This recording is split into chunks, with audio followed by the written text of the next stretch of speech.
Bienvenue sur Clapotis et bienvenue sur cette nouvelle lecture linéaire consacrée à un extrait de l'horrible danger de la lecture, écrit par notre fameux philosophe Voltaire. Ce texte s'inscrit dans le parcours associé de notre œuvre intégrale Gargantua de Rabelais. Alors, comme c'est l'habitude, petit rappel succinct de ce que vous devez mettre dans une introduction générale, et bien sûr, je vous rappellerai aussi des petits éléments nécessaires pour parfaire celle-ci.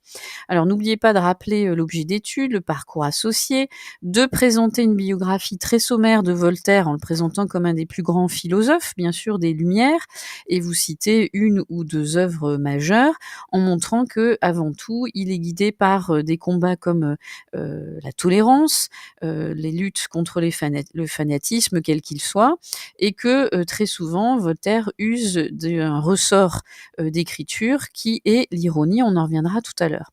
Le projet de lecture, on le précisera aussi quand on va voir le texte et les différents mouvements. Il consistera à montrer justement comment, dans ce texte, on a affaire à un véritable plaidoyer pour la diffusion des œuvres et des idées chères aux Lumières. Et puis, les différentes parties du texte, dans cet extrait que l'on va étudier, vous pourriez très facilement délimiter 3 parties.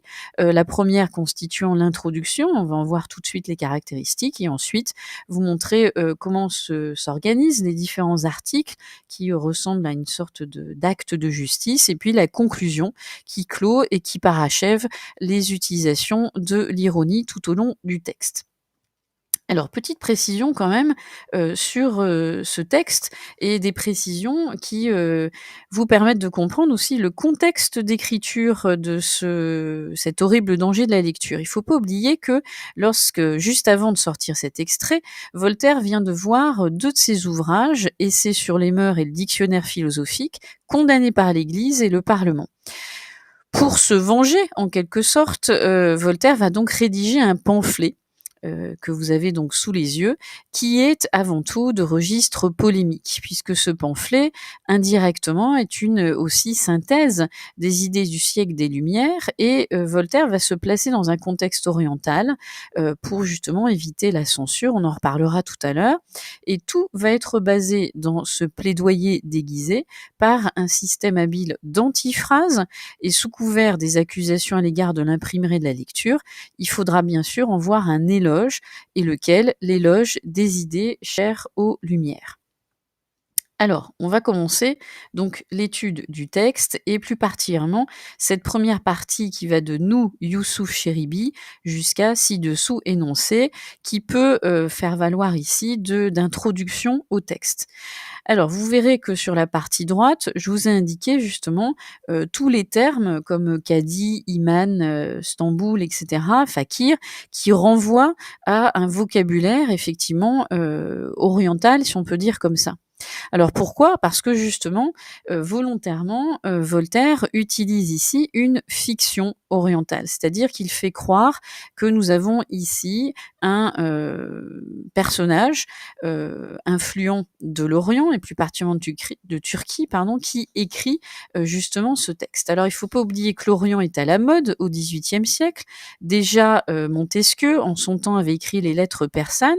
Et pourquoi c'était à la mode? Parce que ça permettait d'éviter la censure. En localisant son histoire dans un pays lointain, on pouvait se dégager des censeurs royaux, et on pouvait alors exploiter toute la gamme d'ironie. Et bien sûr, au premier degré, on peut croire que Voltaire condamne les régimes orientaux autoritaires, mais bien sûr, à la deuxième lecture et avec plus de réflexion, on comprend que tout cela s'adapte à la France, ici qui apparaît sous le nom fantaisiste Franck Rome, qui n'est autre que bien sûr le royaume de France, et donc la monarchie absolue de droit divin. Alors, si on regarde cette introduction, effectivement, on voit que tout est fait pour qu'on soit plongé dans un contexte oriental. On a les noms, les métiers musulmans, les termes religieux, les lieux orientaux, et même une date musulmane, 1143 de l'Hégire. On reviendra après dessus à la fin. Un petit clin d'œil ironique de la part de Voltaire.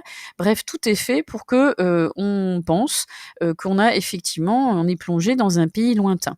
On a même les formules de politesse orientale, lumière des lumières, et on nous évoque les circonstances qui expliquent l'interdiction de l'imprimerie en Turquie, tout simplement le retour d'un ambassadeur qui détient cette invention dangereuse. On nous met dans le contexte et on comprend par les termes condamner, proscrire, anathématiser et puis la dite infernale invention, qu'on va avoir une critique, une satire vive de l'imprimerie, mais bien sûr, à partir de cet instant, on va comprendre que Voltaire dit tout à fait le contraire. Nous allons donc avoir par la suite l'éloge et l'apologie de la philosophie des Lumières à comprendre de façon ici déguisée.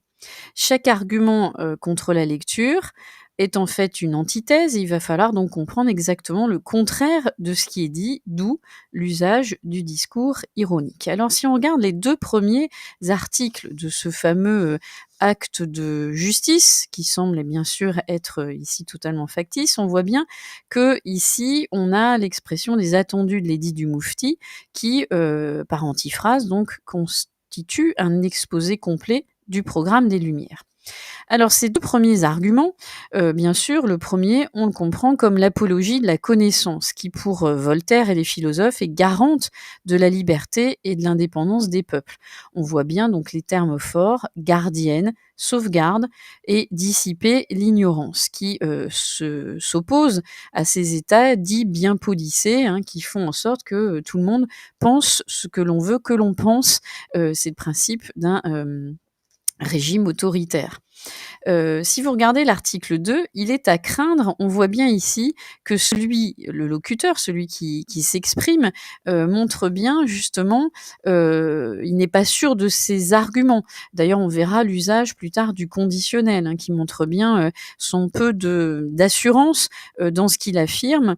Et ici, dans l'article 2, on a une critique apparente, mais encore une fois une apologie des progrès techniques et de la science. On voit bien les évocations des richesses que l'on peut acquérir grâce à ces progrès scientifiques et techniques.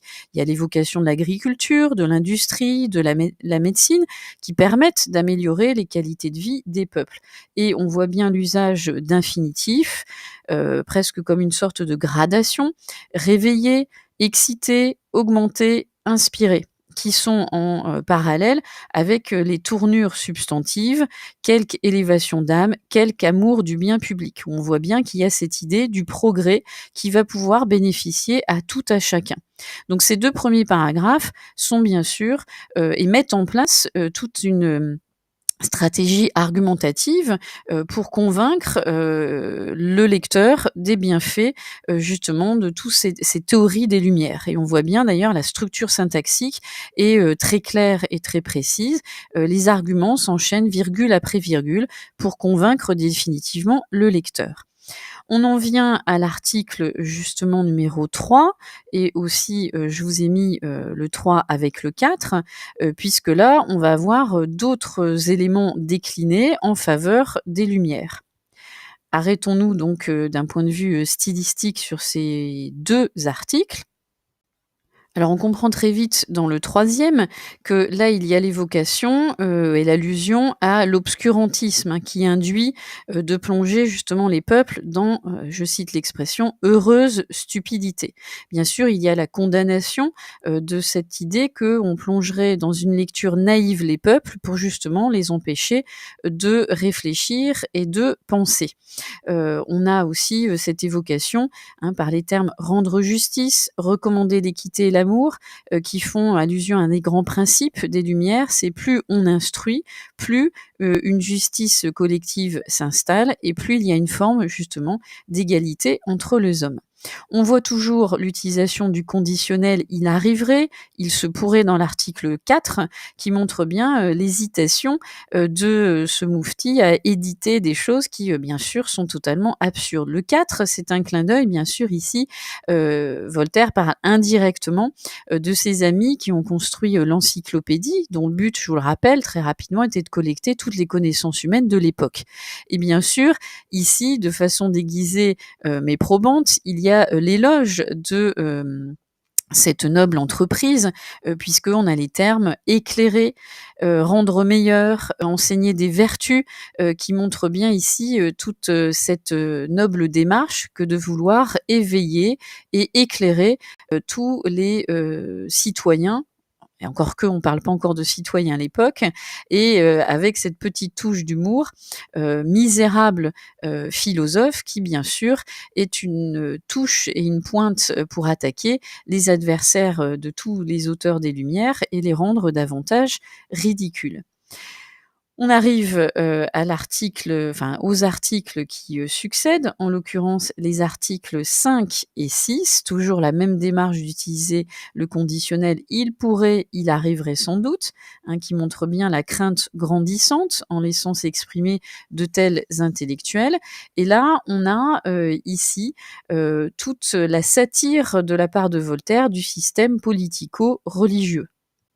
Dans ces 2 articles, on a bien ici, pour le coup, l'apologie des progrès moraux, avec cette idée de rechercher la vertu et d'avoir surtout une pratique éclairée de la religion.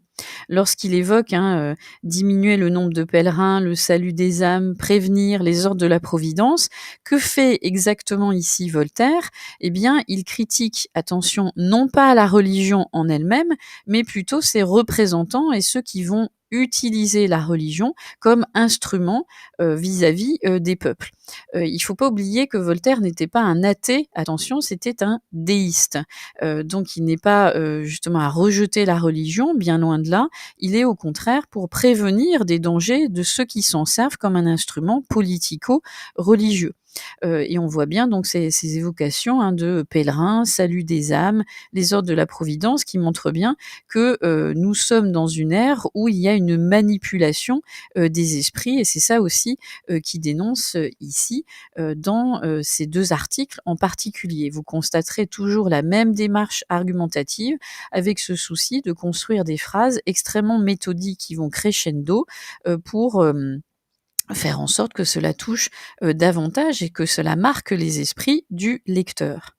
Et puis vous constaterez la même démarche que pardon, dans les articles précédents, qu'on a les termes, comme, bien sûr en imprimant, à force de lire, qui montrent bien, et puis le parallèle avec la manière de les prévenir, qui montre, combien la lecture, est un vecteur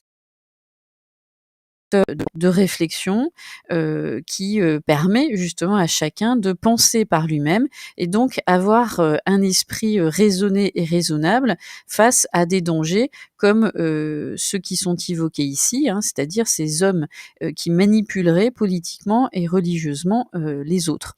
Donc, on voit bien qu'il y a comme une construction antithétique dans les articles avec l'opposition entre la lecture, et c'est bien fait, et la manipulation politique religieuse de l'autre côté.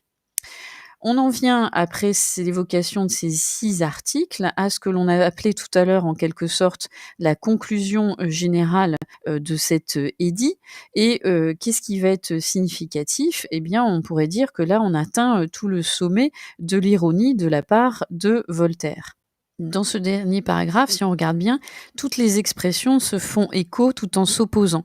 On a d'une part, les termes, qui renvoient au maintien, du peuple dans l'ignorance, qui jouent sur la religion, la superstition, les lois qui les sanctionnent, édification des fidèles, bien de leur âme, damnation éternelle, qui font bien sûr, contrepoids et qui s'opposent, aux termes forts, encore une fois sous forme des infinitifs, s'instruire, enseigner à lire à leurs enfants, avec cette idée qu'on fait passer le savoir de génération en génération, et c'est cette lutte contre l'ignorance qui permettra effectivement d'éviter toutes ces formes d'obscurantisme.